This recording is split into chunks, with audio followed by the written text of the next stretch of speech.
Good morning. Everyone is waking up and starting their day. It is early morning Friday, a little after 6.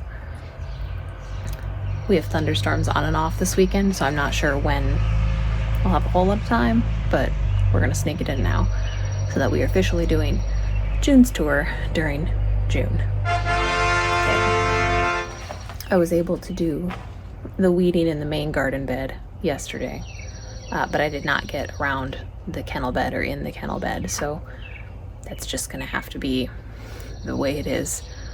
Sometimes you don't get everything done that you want to get done, and I'm not gonna let that stop me making a garden tour because I have other things I want to do. So we're gonna do this. Then hopefully it'll help you not feel pressed if you can get your own weeding done. All right, we're gonna start in the greenhouse. These are currently spent containers. That'll happen throughout the season. These are things that I need to put in their final place. So I've got yarrow I want to put by the compost bin. I read a lot of interesting things about how yarrow can be helpful in the compost bin, so I am interested in trying that. I've got a couple different hollyhocks and some coneflowers over here that I just haven't quite decided on their final spot yet. The rose over here is flowering again. My jalapenos are starting to give me some fruit. The nasturtium is not actually a trailing variety, but it is absolutely trailing, and so is his friend.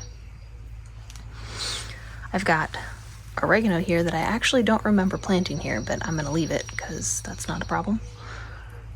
My beans are climbing up. This variegation on this jigsaw pepper is super cool. These leaves are a couple different colors, and it's purple. The flowers are purple. I don't think I see any fruits yet, but they'll come. And then I got a bunch of peppers that are fruiting, some that are just flowering and they're not fruiting yet. That flower will become the fruit. Here's my ornamental nicotine plant. Super cool looking.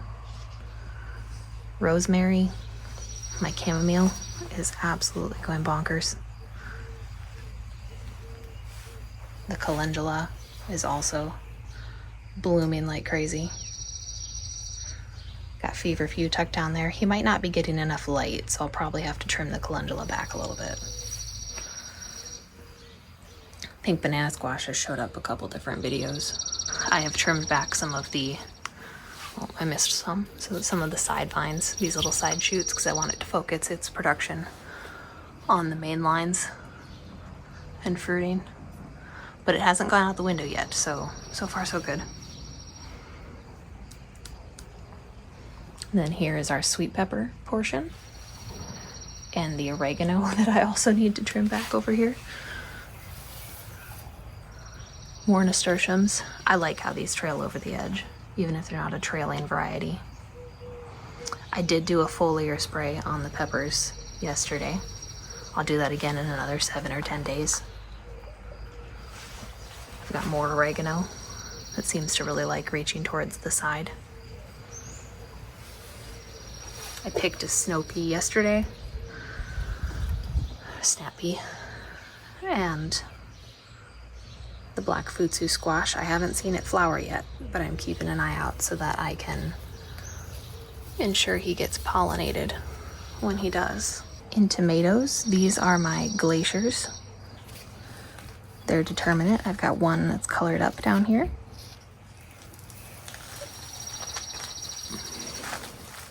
These next ones are Firmino's plum. No coloration on them quite yet, but I do have quite a few fruits. Here's my second sowing of sunrise tomatoes. These are supposed to be a yellow tomato. I haven't grown one of those in quite a while, so I thought I would give it a try. They'll probably have enough time to give me some fruit in the greenhouse, but we'll find out. This Purple Heart Determinate is ready to harvest, which is great. Normally I would not have a full-size tomato in June, so greenhouse, win. And then I've got the Japanese black truffle in the next grouping, followed by the Paul Robeson, which I've never grown before, but he's got some tiny ones, which might be more so how I don't have all of his friends pruned. I need to come in here and prune some more. This German pink, I think, has been the most impressive so far. More basil underneath here. Then I've got a Cherokee purple here with his friend. And then black creme over here, who is also impressive. Got some leeks tucked in there, flowering. Wonderberries, I actually harvested a full little yogurt container, little wee glass of Wonderberries the other day, and that was kind of cool.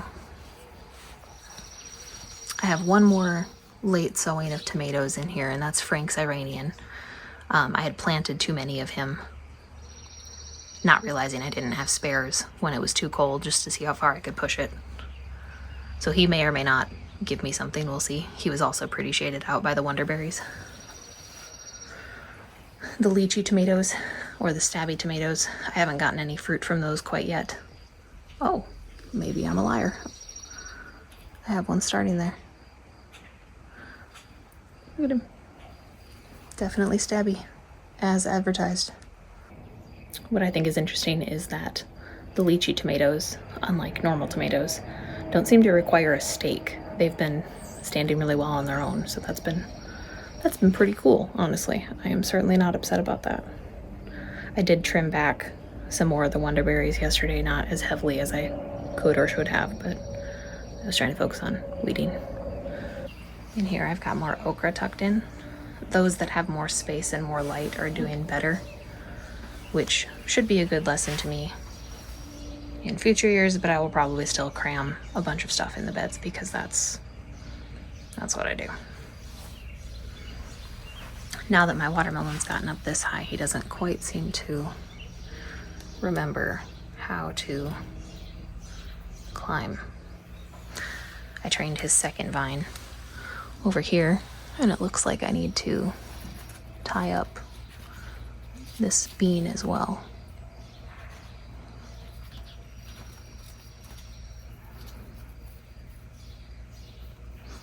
Or just leverage him in. Victory! It's been really interesting, not only in the summer but in the winter as well, to see the variance in growth from the south bed to the north bed and how it did or didn't match what I expected it to do. So I expected the south bed in the winter would be the warmest, and that was not true. It was colder than the north bed by about 5 degrees pretty routinely, and I think that's because I had that reflective foil along the back of the north bed. It could also be because there's some wind protection on the north from the kennel and the shed. So I fully expected the one with more southern exposure to be the warmest. I did try to plan in the greenhouse carefully so that I wasn't putting all of my tall things on the south side so it wouldn't shade out the north bed. Things to consider when you're planting your own spaces. Let's go check out the main garden bed. Outside of the greenhouse here, I've got some catmint, some cosmos and asters, some daisies, and then here I've got some clematis, a lily, and then there's garlic and strawberries and chives tucked in here. The garlic was a temporary crop because I want the strawberries and the chives to naturalize here. So eventually, when I rip out the garlic, those things will take over. That'll be really cool. Then on the east side of the greenhouse, I've got more daisies. I've got prairie smoke starting here. And then I've got a cosmo, a coneflower, straw flower, and I think that's another tobacco jasmine who's just late to the party. So things are getting considerably taller here. I need to stake up some of the corn, it looks like. The squash has reached eye level for me. I've got some ground cherries tucked in here with some flowers, and I'm hoping that by midsummer this is just full of blooms peeking out of the ground cherries. I always think it's fun if you've got flowers peeking around your vegetables. More corn. The ginger actually is coming up here. No sign of the turmeric yet. And then this is my roselle, which should be for tea. And then along the edges here, I've got onions. This is mostly to help reduce pest pressure. Most pests don't like the smell of onions. Holy basil here for tea. Some beets tucked under there, should be golden beets. So I planted sesame and fenugreek, which are both new to me. Sesame we use in cooking. Fenugreek is supposed to be really good for you, so I'm excited to try that. The squash that's tucked in the back here is the butternut. Nutter butter butternut. I'm excited to see how tasty that is. So the two larger tomato varieties I have out in the main garden bed are gifts from a coworker and his wife. She's been participating in seed saving and seed swaps for our region, which makes these really special because I can't buy anything like this. It is saved, it is climatized to our region just by virtue of being saved in this area over and over again. And if you're worried about it breeding true, you can always put one of those little like tiny netted gift bags around the flower cluster and pollinate it with itself. And then you'll know it'll breed true to that variety. But often open pollination is what makes it the most stable. So these beefsteaks I've never grown before, and they're a really special gift. Anytime a gardener gives you something like that, it's absolutely priceless. Got some zinnias peeking up in here.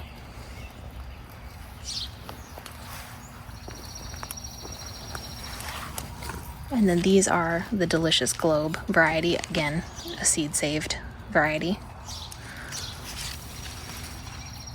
And then this squash back here is the Autumn Frost squash. He has been growing pretty tall, so that's exciting.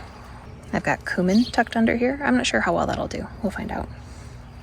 And I've got more holy basil.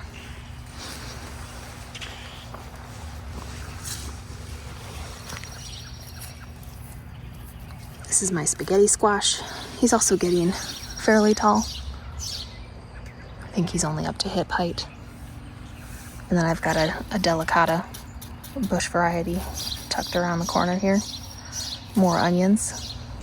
I did see a couple days ago a squash vine borer beetle out here among my squash plants, which is not good. I had a bit of a flashback to a couple years ago when I lost the pink banana squash because a squash vine borer had laid its eggs on the leaves. It takes about a week and then it becomes the babies, and they like bore into the vine, hence why it's a vine borer.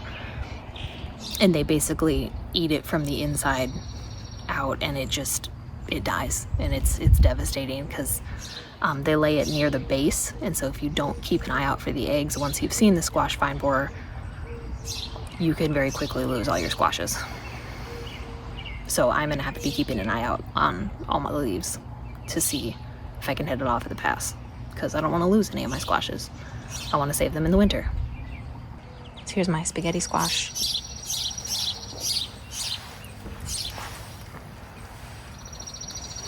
Sesame, here's another silver slicer cucumber. Just a regular old green zucchini there.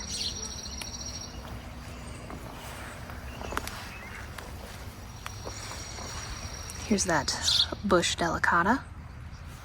And then these are Eclipse dry beans. So they are just starting to make their way up. I need to plant more of these sunset runners. I don't think he's gonna make it. so I've got it on my list to start more seeds, and I just haven't gotten that far quite yet. But underneath these squashes, I've got some orange chard, some purple basil, a couple different kinds of basil, and some alyssum. More onions. And then I've got my first blue cream cherry tomato here. Coming back over this way, we talked about, here's that Pluto basil, the tiny one. Some alyssum, cucumber, squash. And then I've got soybeans mixed in with some onions here. And then red noodle beans with TP beans that are actually ready to harvest, so I'll get those tomorrow as well. And then this main bed here, I've got my white onions, more ornamental jasmine nicotina. I've got some asters tucked in here so I can get some fall flowers. Got a whole lot of flowers in here. Some beans back there. Pretty sure they're bush beans. Holy basil, cosmos. And then what bean variety are you? Black TP bean? We're the black TP bean. Whoa. Black TP bean. This one has been the most aggressive climber. He is already almost halfway up the trellis, even though most of his leaves are down here still. So he's making his way.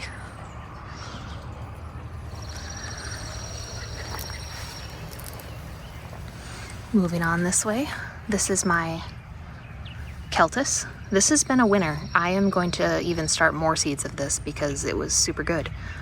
I've also got red and orange chard. The orange chard is tucked way back here. And I'm trying to take advantage of the microclimate the beans will make by shading here. So I'm tucking my more tender lettuces back this direction. And then these are the wonder berries that I started outside. So those will take over probably once the lettuce and the onions are out of here. It looks like I have more chamomile out here, which I don't recall planting. It could have self-seeded. Huh. That's a surprise. I'm not mad about that. This is my Black Knight Runner bean. I think he's been the lone survivor. I'll do more of him as well. And I think that's him over here as well.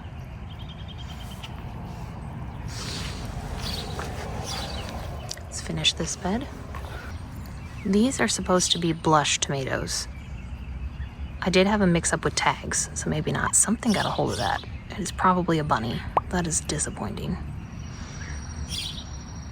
Here's another little Pluto basil flowering. And then I've got Brad's Atomic Grapes over here. It looks like I had a mix-up with seeds, potentially, or containers. We'll keep an eye on that. And then this squash is the Long Island cheese, so it should be a pumpkin. He's about hip height now. This squash is the Violina rugosa. And then I've got some dill here starting to flower. I tied him back so he wasn't hanging in the walkway. And then yesterday, I moved the shade cloth and was genuinely surprised how well that worked, given I was just guessing its positioning. The way I have it setting, it shades the bed during the most painful part of the heat of the day. And then I pruned back the bottom foliage on a whole bunch of these things yesterday. I've got some pink celery, marigold. Got a couple different kinds of kohlrabi, red cabbage. I haven't successfully got cabbage to head before, which is why I'm trying the shade cloth. Here's a mess of radishes, some peas that did not enjoy being squished underneath the shade cloth. More red cabbages. There's some blush onions here. And I'm pretty sure this is Ebenezer, Gloria Ebenezer cabbage. This one I think looks the happiest. I'm very excited for him. I've got white kohlrabi, purple kohlrabi, more pink celery tucked in the back there. Again, trying to take advantage of microclimates. Then I got some dill that is also a little squished here. We'll see if he bounces back. So that was the main garden bed. My little rose bushes still need to be trimmed, but they're giving me some blooms. And I moved the bistro table. So now I got this little park bench. My lemon tree is hanging out in his store pot still. The humidity is getting to my hair, honestly, but we're gonna finish because we're almost done. I don't see any sign of the mushroom spawn that I did outdoors or in the garden beds quite yet, but it can take 2 to 4 months. So if that pops up, I'll certainly let you know. My comfrey over here looks like he took a beating in the wind. So here's the comfrey. He's a little tucked in. Looks like wind or an animal, but I'm going to use these poles to make a teepee, and I can tie him up so he's a little more tidy. These are my pantry sprouted potatoes. Here I've got some self-seeded cilantro. You can see some of my walking onions are beginning to produce heads. So these will make little seed pods. I've got friends that want some of that, so I'll be sharing. They could establish their own patch, and that would be super neat.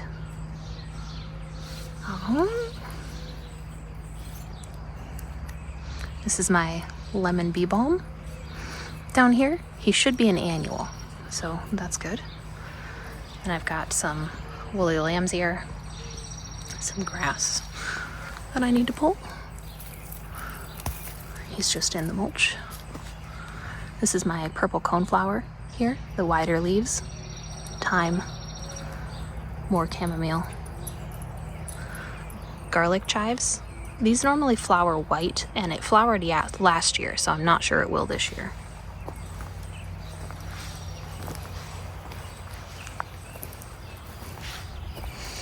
And then I'm pretty sure this is Anise hyssop. I could be wrong, but I lost the tag, so it's a mystery plant. And then down here I've got yarrow, 2 different varieties. So that's the yellow tucked back by the bigger rock, and this should be the multi-hue one. And then I've got more feverfew and rosemary tucked in here, and some holy basil. That should be the herb circle. The potato bed. I think I need to add another layer of straw on that. So that variety is flowering, which means it will now set seeds from those flowers. And after all the foliage dies back, I can harvest it. These pantry potatoes over here are closer to being harvested. So I'll have all of my bagged potatoes first, and then I'll harvest these guys and cure them for storage. But this has been super fun. Besides the fact that it's weedy, this is the area that I did not get to weeding yesterday. So this nasturtium, because he's in the shade, has got this really cool pattern emerging. It's probably also his variety, but none of my other nasturtiums that I started have that color pattern, and it's really neat. This is the weed I need to pull out of this area. I've got some soybeans tucked in here, leeks, and then this is the amaranth. Look at how tall it is now. So this will be helpful for the dogs in the morning. It'll provide shade on that cement pad for them. And then this will give me high protein grain. It's also just beautiful. So this is going to continue growing and getting taller. He's got all these little flower heads. And then my gomphrena has started to bloom as well. Little globe guys. I was hoping some of the celiosas would make it, but I don't see those. Got a bunch of weeds I need to pull. Marigold over here. more weeds, and then a bunch of self-sown cilantro over here. He's almost killing off my parsley. So down here's parsley. Got some very tall chives, some cilantro, and more chives. So these chives, because they're in their first year, I don't expect flowers. They should flower next year. So that's all the things. Noisy birds. I ran the sprinkler on the west side of the garden last night, which is, of course, what heralded in the rain, which I am happy to have. I don't think we had any more than a half-inch total accumulation. The rain barrel is not that full. But yeah, I wanted to be able to do June's garden tour in June, and there's truly been a pretty big jump in all of the things that are planted outside the greenhouse in particular. And with the weather being in the high, like I think we got up to 98 this past week, we are definitely hitting the summer temperatures. We get really cold in the winter, and we can have extreme heat in the summer with high humidity. Unless we're needing rain, in which case drought conditions are just as likely here as anywhere else. But I'll have my first fairly sizable harvest of things this weekend. So I'll do another vlog with that for you. That was the garden in June, and I am excited to show you how much it can change again come July. Because it's been almost magical how quickly it jumps up in June as soon as we get something that's heat instead of just cold. Thanks for coming along with me on the June garden tour. See you next time.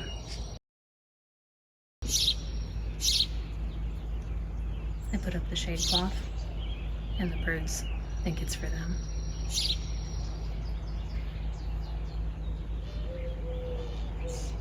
So cute.